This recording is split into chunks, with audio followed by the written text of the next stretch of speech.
Hello, and welcome to the latest episode of Living with and Beyond Cancer. My name's Steve Poynton from Steve Poynton Counselling and Support. This is a podcast for people who have or have had cancer.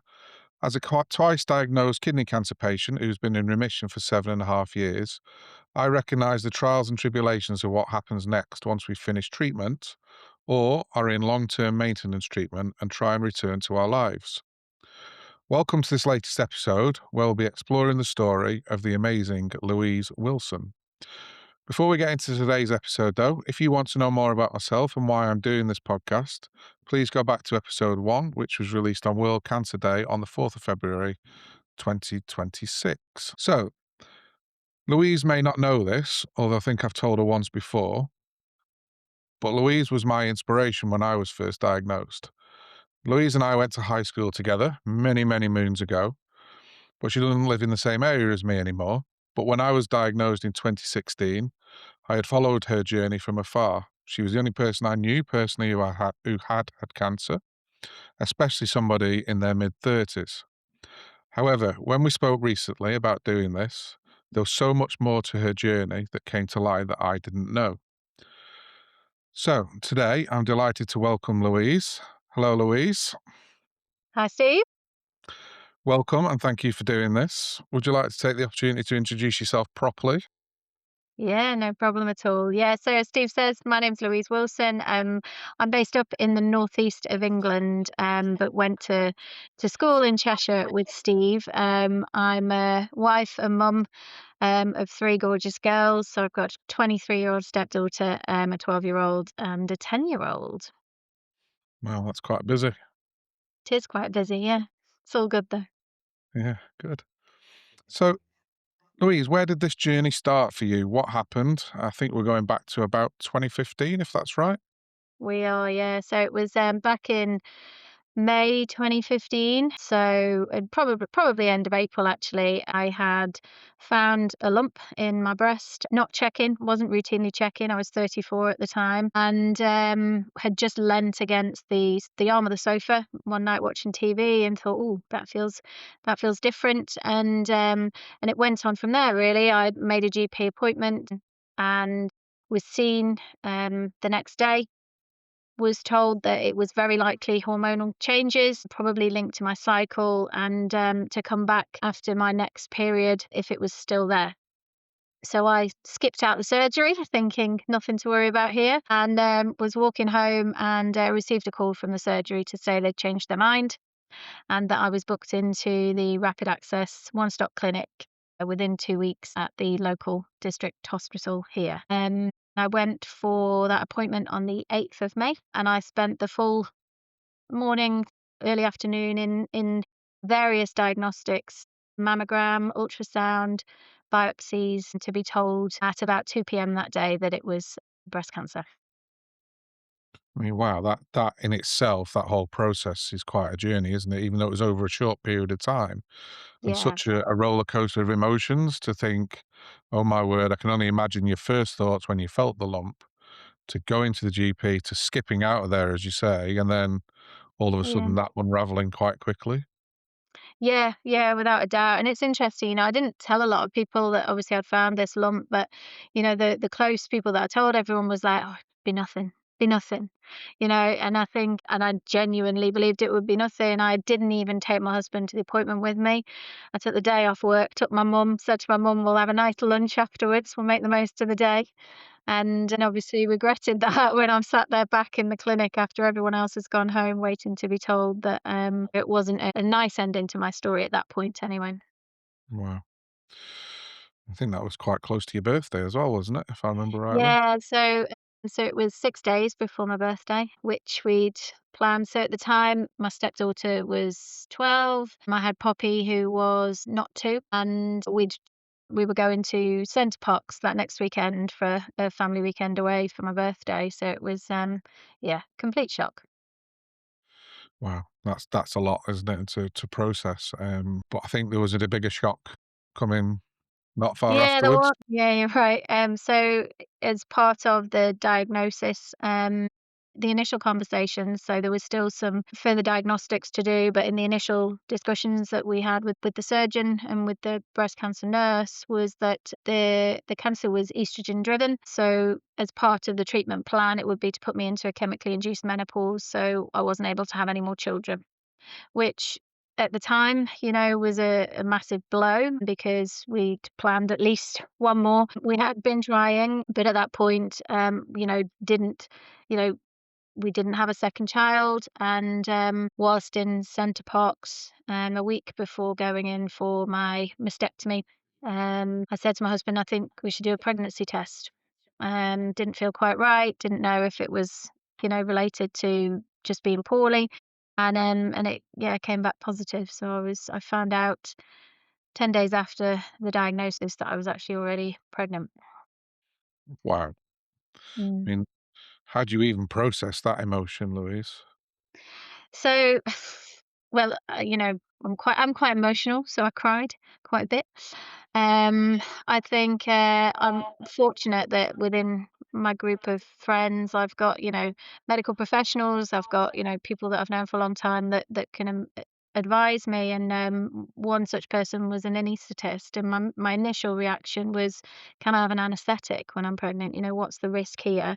General anaesthetic. I'd never had one, and I rang her, and I will always remember her saying, "This was the one thing I was hoping you weren't going to ask me." And we'd done NCT together, so we had our first children together, and they were trying for a second as well. And she said, "You absolutely can have a general anaesthetic whilst pregnant. There's risks of miscarriage, but she said it's more the treatment that you're going to need from a cancer perspective." Um, Mm. so we went back to the hospital for my pre-op and spoke to the surgeon and the oncology nurse then. And I have to say the surgeon was phenomenal. He just said, "Look, we've done it before. We'll do it again. We don't yet know." So, part what they'd found on the ultrasound and the mammogram was definitely one tumor and potentially another area, and they didn't know what the lymph node involvement was. So he said, my advice would be to have the surgery, and then let's, take it step by step. So let's see if baby gets through the general anesthetic and the mastectomy, and then we'll look at all the results, and then we'll know what treatment you've got to have, and that will determine what you decide to do. At least then you'll have the full picture and you'll be Mm. fully informed. The limited, I've worked in the pharmaceutical industry all my career, and I've worked in oncology at this point for 5 years. So I knew enough about breast cancer to know that there were different types. And from the research and everything that I'd read, I knew that if my cancer had been HER2 positive, my choices would have been more limited in that there was a contraindication with the drugs that you would need in pregnancy.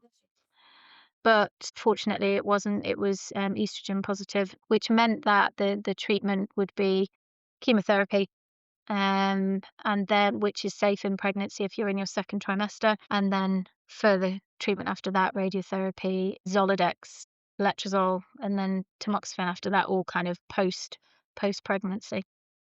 Mm. I mean, that's quite a few days though, Louise, to get diagnosed with cancer on Yeah, your birthday and then find out you're pregnant.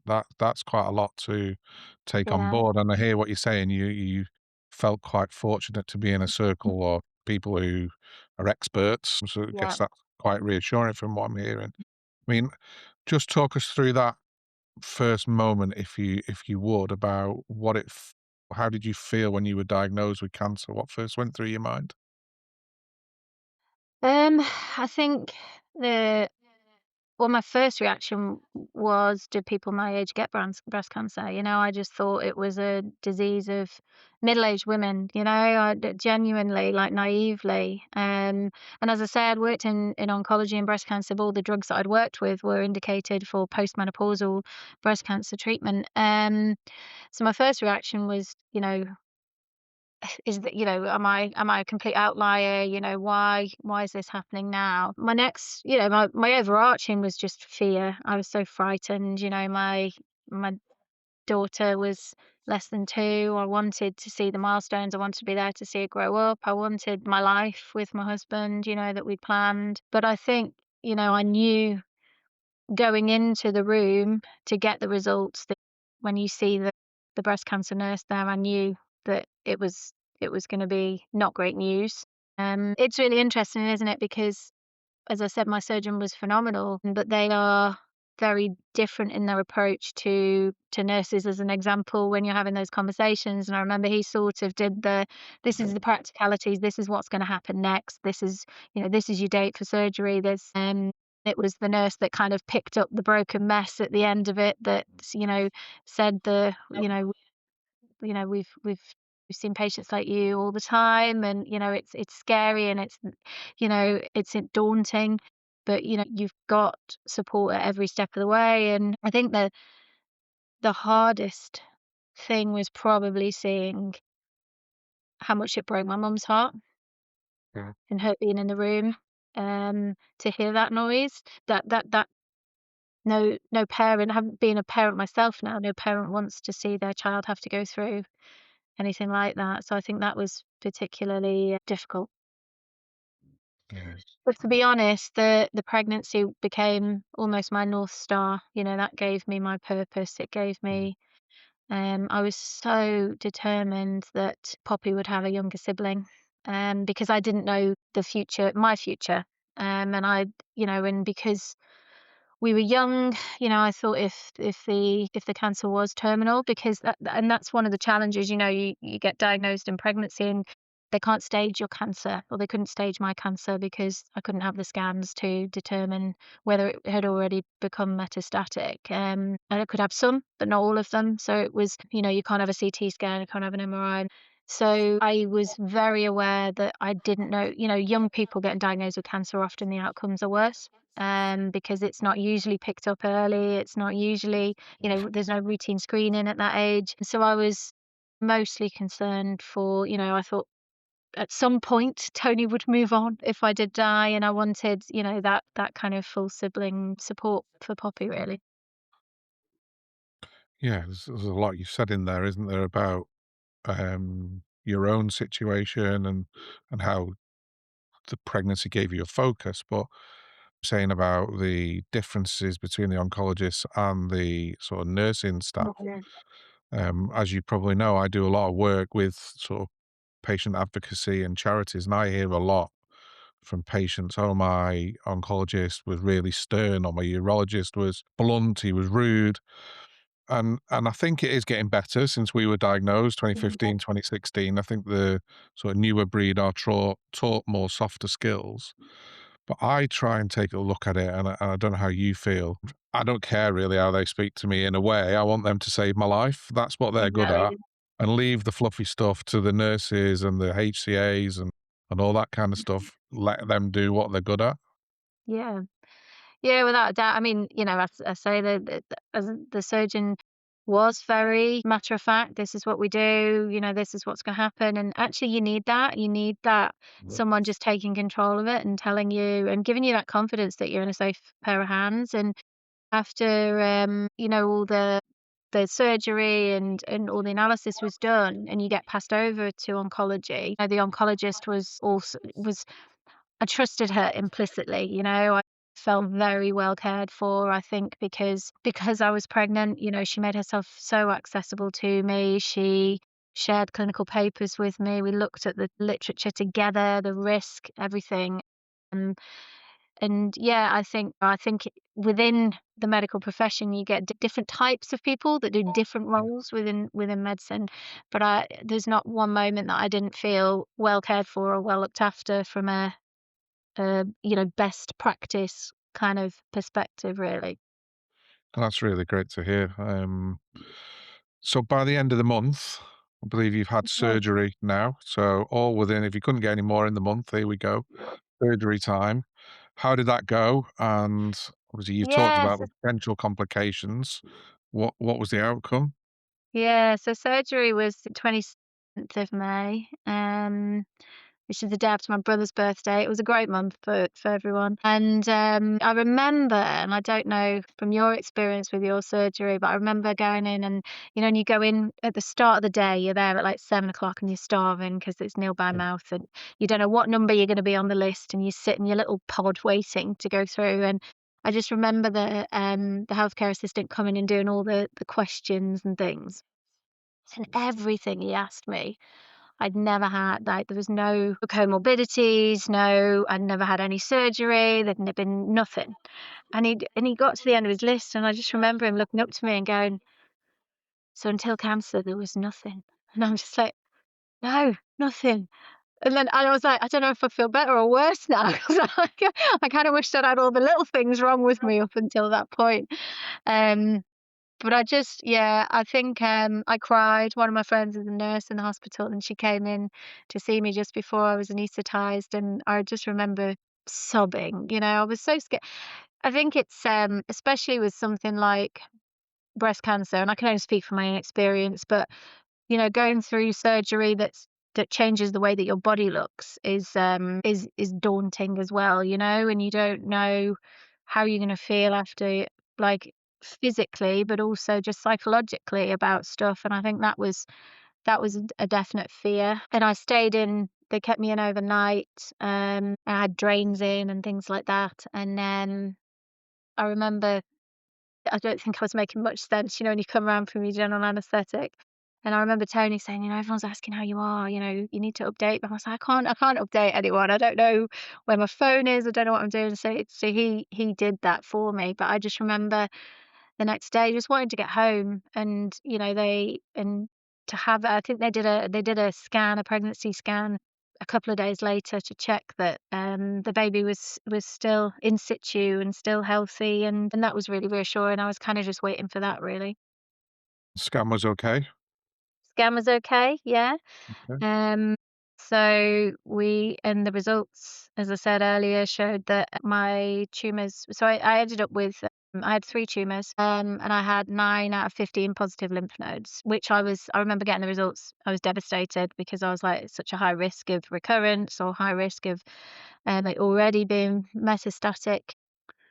But we go on, and you can only deal with the information that you've got. And as I say, then the pregnancy became the focus, and from the discussions, I think they delayed my chemo. So from surgery to starting chemo, they usually try and give like a 6-week period just to reduce the risk of infection, and to allow you to fully recover, because like chemo's a assault on the body. And they just delayed the chemo by a further 2 weeks so that I was fully into the second trimester. And Okay, then the so human body's amazing, because then the placenta blocks everything and the baby is fully protected, which completely blew my mind.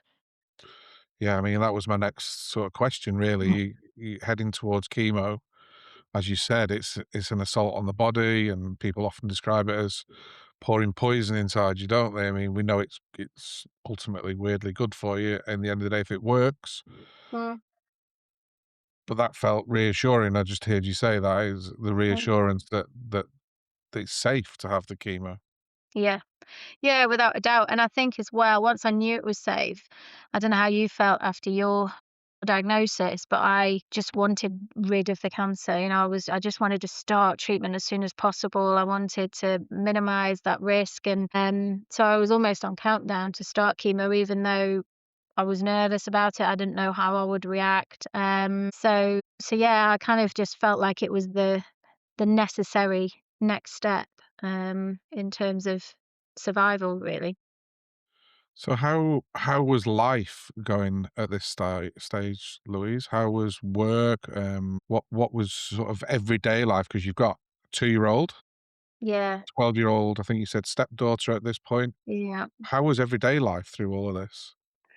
Yeah, so we were also doing a house renovation, which, meant that I remember the social worker coming around to do Poppy's 2-year check and walking in, and we had cables hanging down, and we had floorboards up and ceilings out, and I'm in my headscarf because 'cause I've got no hair and I'm pregnant. And I just remember her saying to me, because I took her into the living room, and she's like, "Is this the only livable room you've got right now?" And I was like, "Yeah."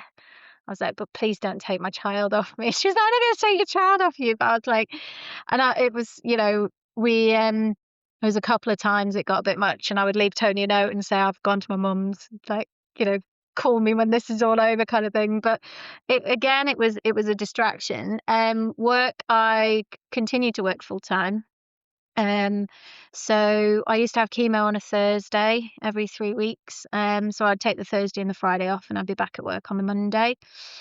That was definitely easier in the first 3 cycles. And then in the second 3 cycles of chemo, they changed my chemotherapy, to docetaxel, which, was I reacted worse to than I had done, with the initial one. Obviously, the pregnancy was advancing, so it was tougher, definitely tougher, the last 3 cycles, but I still worked, and well, I worked up until I found out I was being made redundant, and then I was faced with pregnancy, chemo, toddler, and potentially no job, so that was super tough. That was really tough. Might sound a really silly question, but what was the toughest part about that? I'm hearing a lot of fear in there, really. I think because the, work had been very much the norm, like, that had kept that was had been the normality for me.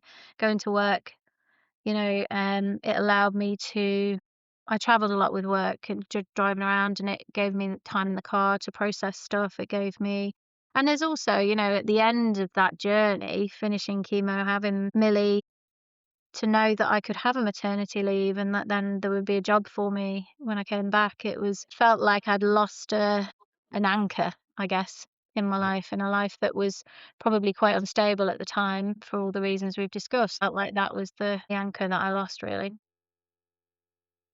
I mean, if you could throw grenades into somebody's life, I'm not sure how many more you could throw in to your couple of months there, really, from May to Mm. when your chemo started, and then find out you're being made redundant. I mean, Mm.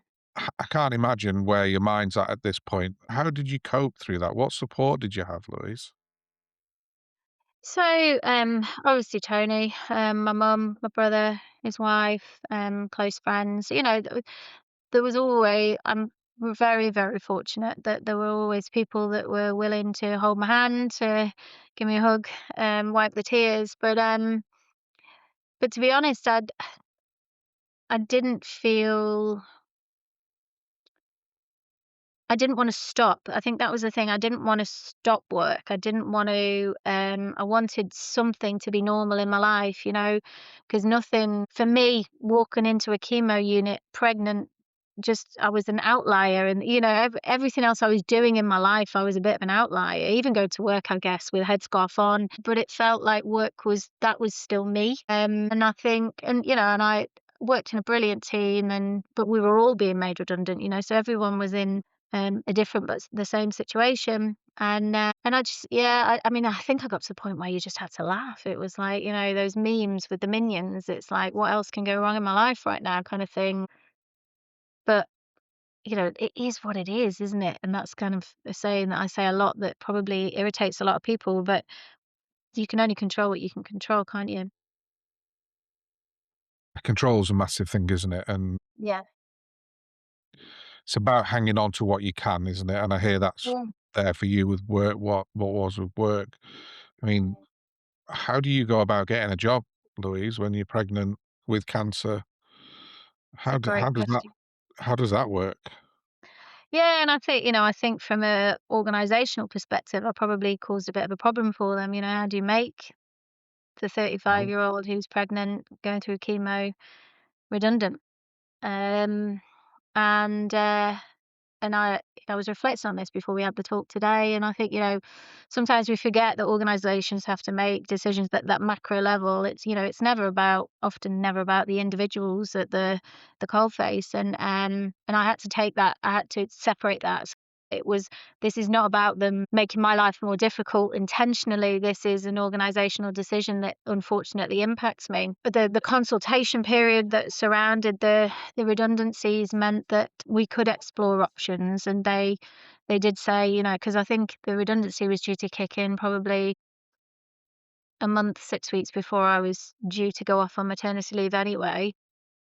So they gave me the option. They said, we'll honor your maternity leave, go off, have your baby, have your time, and then at the end of that, you can choose to take your redundancy, or if there's a role within the organisation that's suitable and that you want to apply for, then you can come back. So it kind of bought me that time.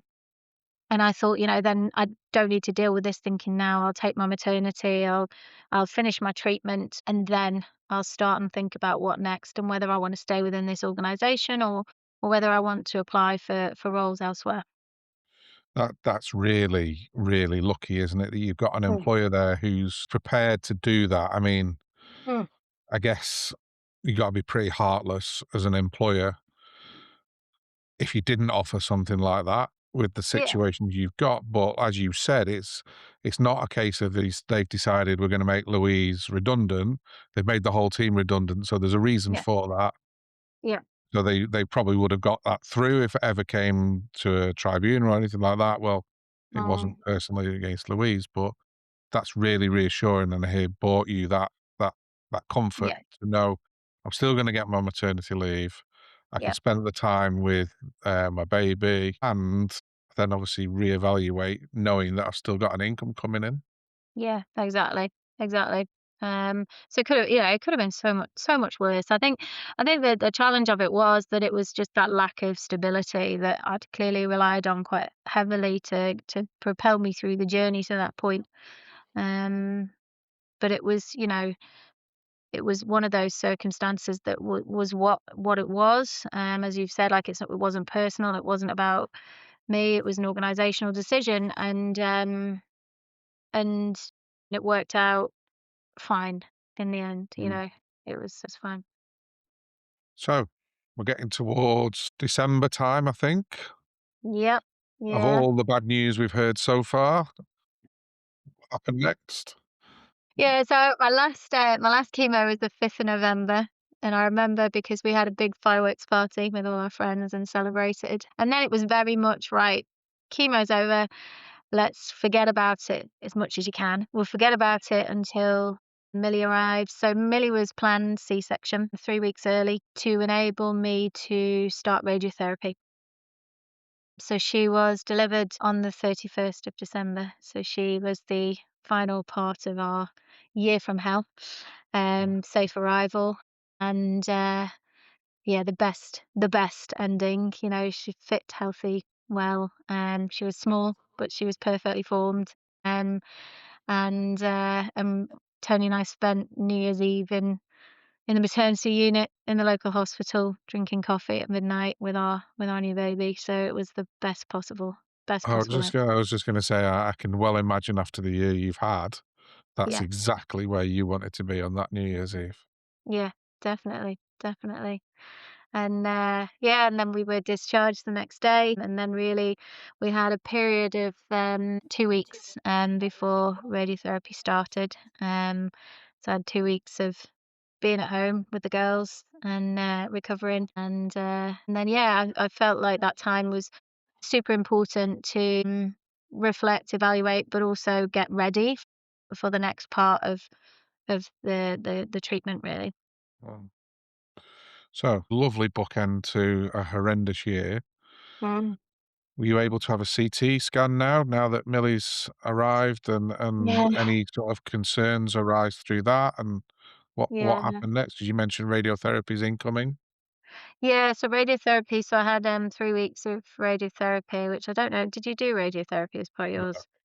no. Absolute pain in the bum. You're literally there every single day for and it's like a 7-minute appointment or something like that, which invariably runs late. And you know, it was just a pain. Although it was a necessary pain, I just Mm. remember thinking this is actually harder than some of the chemo. I got really bad burns from it. I was in a lot of pain, and obviously I was taking a baby to all the appointments with me. But yeah, but I was able to have a CT scan, so my oncologist arranged that as soon as I could possibly have it. And it wasn't the scan result I wanted, but it wasn't anything. It hasn't turned out to be anything significant. But you and I were talking about this earlier, if you were to scan the general population, you would find anomalies in most people's scans. So they found an indeterminate lung nodule, so something in my lung. They found a lesion on my femur. They found a cyst on an ovary. I think that was it. But it was all I wanted was there's nothing. I just wanted there's nothing on the scan. And things like the lesion on the femur and the indeterminate lung nodule then require repeat scans over a period of time to check that it's nothing significant. So it felt like the journey hadn't ended, but it very much felt like the uncertainty hadn't ended at that point. Yeah, you're right. Without wanting to scare anybody who's listening to this who's not a cancer patient about what might be found if they walk through a scanning machine, you are right. There are things there, aren't they? And 9 times out of 10, they're nothing to worry about. I mean, when they first found my tumor on my kidney, they rescanned the rest of my body and found 2 lung nodules. Mm. And that set me into panic at that point. I knew I was going to have my kidney removed. So, what on earth does this mean? But they turned out to be benign, and they said, "Oh, well, you used to work in a pub before the smoking ban. You used to work as a Mhm. doorman after that, so chances are that's something that we'd have just put down to that if we hadn't Yeah, already found what we found." So, yeah, you are right. The Joe Public would be amazed at some of the things that would show up on a scan, isn't it? But it doesn't yeah. mean it's something to worry about. No, absolutely not. I think to compound it, and I know, every cancer is different, as in different tumor sites, but, you know, with certain cancers, breast cancer being one of them, the risk of metastatic, development of cancer in other parts of the body was my fear, because at Yeah. that point it's no longer curative, the treatment is no longer curative. Yes, extension of life, absolutely. But for me, there's this real crippling fear of, does the timer start now? Yeah. I don't know if you felt that, but Yeah, absolutely. And obviously, working in the industry that I do as a counselor, talking to cancer patients every day, the fear is debilitating and crippling, isn't it? I mean, yeah, when I retrained to become a counselor, I did a literature review on mental health and depression in a cancer diagnosis. And everything seemed to get labeled under anxiety and depression. And when you strip it back, it isn't. It's fear of reoccurrence and fear of progression. And I yeah, think if you can then get to work with somebody who understands this as a professional capacity, that can help. And then you're talking about acceptance and control, as we were talking about mhm, before. But yeah, it's if you can work with the fear, that can be a massive help. I mean, I yeah. hear what you said, Louise, about you had great support, friends, family, Tony. Were you offered any kind of professional support as well? So interestingly, and this is probably an insight into the way my head works, I was offered psychotherapy really early on, because I think because of my, limited knowledge of oncology, because I'd worked in that space, because of the pregnancy, I was actually like given psychotherapy quite early on. I remember meeting with the therapist and him saying, the conversations that we had, and obviously I'll not go into it now, but him saying, these are the types of conversations I have with patients who are more advanced in their cancer. He said, your mind, the way that you're processing this, the the roads that you're going down mentally, and it was all internalized. I'd not really shared this with anyone else. He said, we need to find a way to switch it and to help you deal with this better, because at that point in time, yes, there was a fear, there was the fear of the unknown, but I was almost working towards the acceptance of there being much more worse, things that were going to happen, and I needed to break that cycle. Yeah. I mean, that's definitely easier said than done. It is.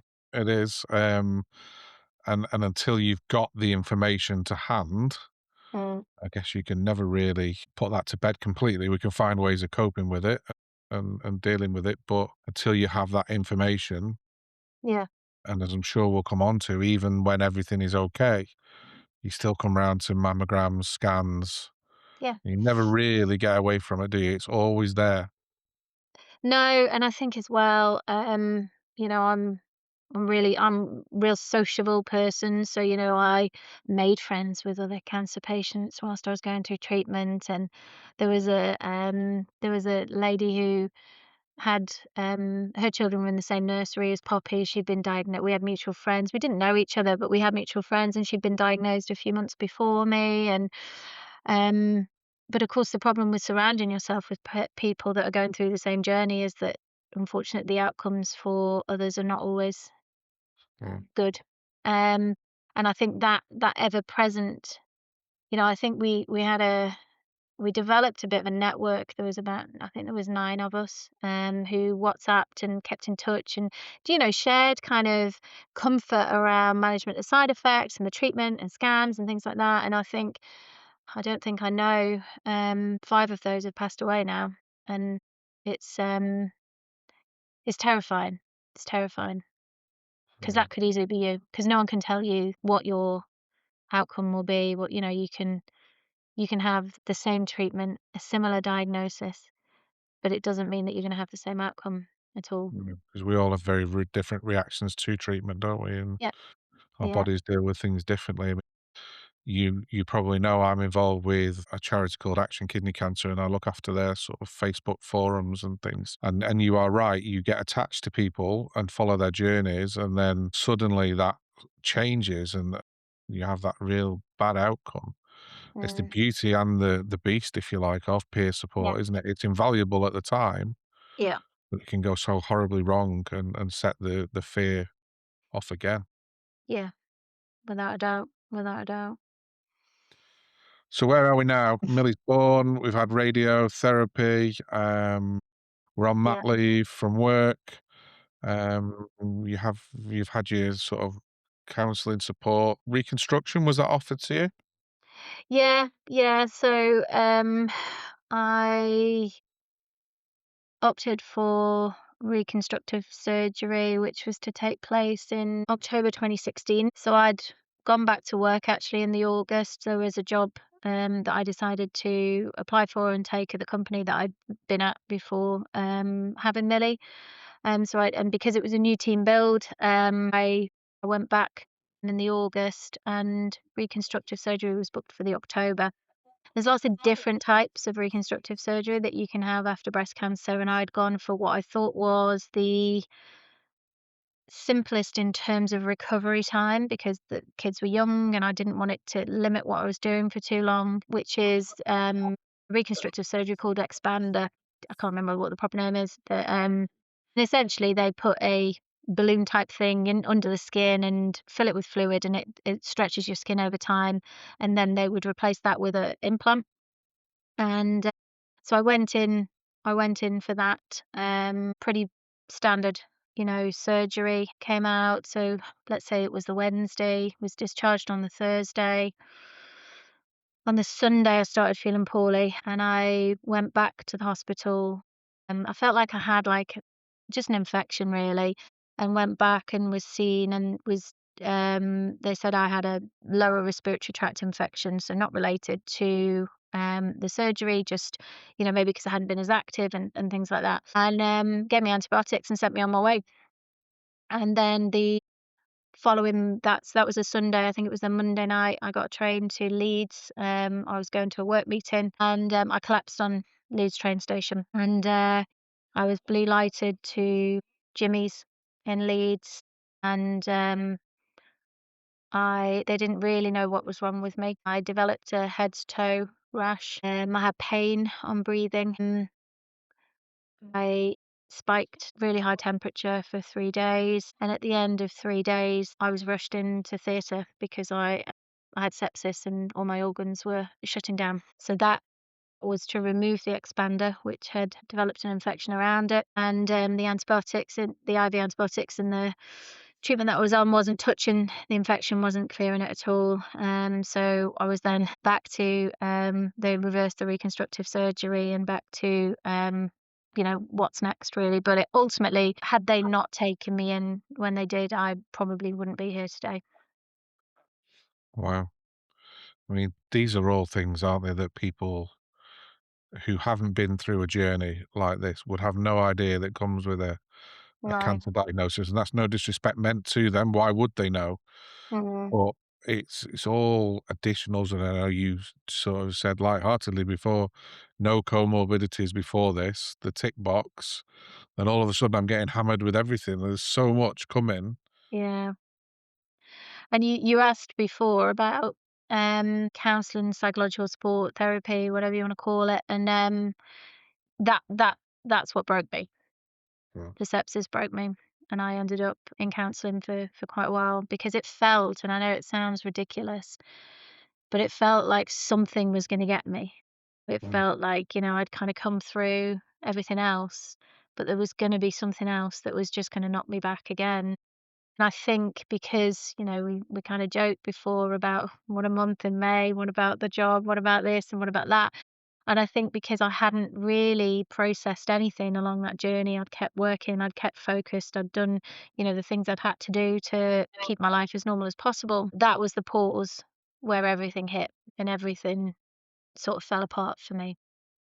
you start to you're in survival mode, aren't you? When you're first Mm. diagnosed, you're doing what it takes to get through.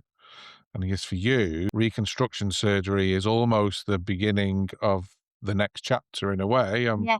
done with my cancer. I've had all my treatment. Everything's okay. Yeah. Okay, I'm getting my body image coming back to something that I can be comfortable with. Bang. Yeah. Yeah. And I remember ringing my surgeon in up in the northeast and saying, "Bring me back. Get me an ambulance. I want to come back. I want you to operate. I want to be in my local hospital. I don't want to be here." And and he just said to me, he said, "Look, I've spoken to the team." He said, "I know them. I've worked with them for years." And he said, "They have told me you're not well enough to travel." And he said, I can't bring you back." And then, and I just, it felt so far away from home. Well, It's what, an hour and a half, 2 hours down the road, but it felt so far away from home. And that fear, that why am I not getting better? Why? And I just remember the day that they took me in for surgery. I remember the surgeon coming round and saying, we've decided that we're going to take you into theatre. We're going to remove the expander because we think that there's an infection, but we're going to leave you till the end of the list because you're too much of an infection risk for everyone else. And he did my obs, and they tried to take blood. They tried to take blood out of my toe because they couldn't get blood out of anywhere else in my body. And then I was anaesthetised and in theatre within 20 minutes. And I remember just like ringing Tony. He was in Leeds, but he hadn't come in yet that morning, and saying they're taking me in for surgery. And he was like, "Well, what's happened?" I said, "I don't know." And I remember when I came round, and they come round to do their ward rounds afterwards, and I just said to him, like, "I don't know what happened. Like, you were going to take me in at the end of the list, and then I was suddenly anaesthetized." And he just said, "If I'd left you till the end of the list," he said, "you wouldn't have been here." And well, then, you're just like so grateful that they, for the job that they do, and for the time that they take to really see their patients and see what's going on there, because I don't know what the no one knows what the outcome would have been had he not made that decision when he did. that's extraordinary. And to be outside of your safety net of your own hospital and your own team. I Yeah. can hear as you're talking there, Louise, and it's probably the cancer in me coming out. I can hear the raw memory of that fear that was going through Yeah. you at that point of, "Well, the cancer didn't get me, so this is going to," and yeah, not to be too blunt, but I'm done. Yeah. Yeah. Mm, wow. So what happened next? You had the, reconstruction reversed. Yeah. You go over the sepsis. Yeah. What And then I next? said, "Nothing, no more, no more for at least a year." And so I took some time to recover. I sorted myself out mentally with support. I focused on establishing myself in the new job and, spending time with the kids. And it was about a year and a half after that that I was ready to explore reconstructive surgery again. But this time it was a very different procedure. So I went for the LD flap reconstructive surgery, which is where they take the latissimus dorsi muscle from your back. Um, Much bigger surgery, but was the right thing to do from a result perspective, and just with the experience that I'd had with the other. Um, and that was successful. It was a big surgery to recover from, but I was definitely physically stronger and better placed to be able to deal with that recovery, I would say, than I had been previously. Um, and that went well. Wow. I mean, I'm blown away by that story, and I know some of it, so I can't imagine what our listeners are making of that journey, Louise. How are you now? Where are things? Where's life? How's your health? Yeah, so I was 10 years since diagnosis last May. So I celebrated with a big party. I had a 45th birthday party because I'd missed out on my 40th because of COVID. So I had a big party with my friends and family, and was discharged from oncology in October this year, last year. And that was really emotional. This anchor, this constant that I'd had in my life for 10 years, this wonderful oncologist and team around her, and to say goodbye to her. She actually said that she never wanted to see me again unless it was professionally or at Millie's wedding. She thinks she's getting an invite to Millie's wedding. She still she always wants to see pictures of Millie and reflect on how she's doing. And but yeah, it's interesting, isn't it? So discharged from oncology, I'll get my annual mammogram. My tamoxifan's finished now, so I did 5 years on Zoladex and letrozole, which was actually really tough. Being put into a chemically induced menopause is tough in terms of the side effects and the way that you feel. And and then I did a further 5 years on tamoxifen. I also had bone infusions throughout that for to strengthen my bones. Just with being put into the menopause at such a young age, you increase your risk of bone problems. So all the treatment is now finished. But it's interesting, isn't it? Because as we talked about, that fear that never really leaves you. I had a recent MRI scan on my hip, because I've got a arthritic hip because I'm getting old, and that showed up some anomalies, and then you find yourself back in the system and waiting for biopsies and waiting for results. And again, it's that, is this the moment when it comes back, or I've got to face it all again. And without a doubt, the fear is dissipated a lot and it's not as present. But there are things that just bring it really back to the fore. And that could be someone that I met on my journey that has been re-diagnosed, or it could be, an abnormality and a result of my own, someone close to you. A friend of mine that I grew up with she was diagnosed with breast cancer a couple of years ago. That kind of thing brings it all back. So it's a constant now, I feel, in my life. And I try not to let it define me, but it also is part of my story and part of my journey of who I am now, so I also don't ignore it, if that makes sense. Mm. I mean, what would you say to anybody who's diagnosed with breast cancer or any kind of cancer, I guess, really? What things have sort of helped you along the way, or what pitfalls would you sort of suggest people avoid, or what advice would you give, I guess, is what I'm coming at really, for somebody who's been through this for such a long time. And it's really interesting you said 10 years, because I come to 10 years since my diagnosis later this year. Obviously, Okay. I had complications after that, but it does make you think when you're in that 10th year, really. So what would you say to other people, Louise? I think, don't don't expect yourself to react in any particular way. There is no right or wrong, so you have to go with what feels right, and whether that is lying on a sofa crying and totally stepping out of life for a period of time, do it. That's what you need. If it's carried on working and again, it's a really personal journey. I think don't compare your journey to anyone else's. I think, as we said before, the way we respond to treatment, the our own genetics, the way that our body develops that disease is unique. And it's, for me, it's looking for the small wins. Find the Mm, small wins and everything. What can you learn from this? What's it taught you? yeah. Really, really great advice. Louise, I want to thank you from the bottom of my heart for joining me today. It's truly remarkable story.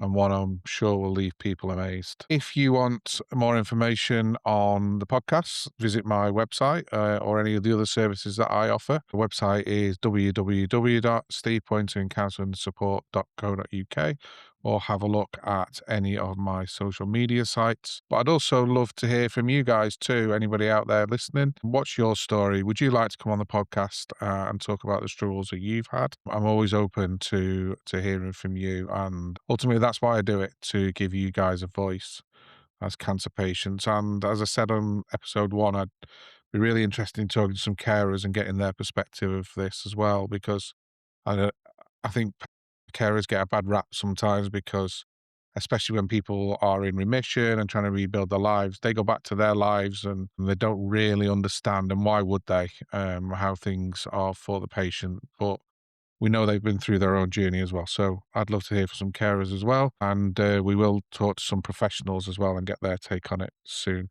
But thank you very much for listening, and tune again soon.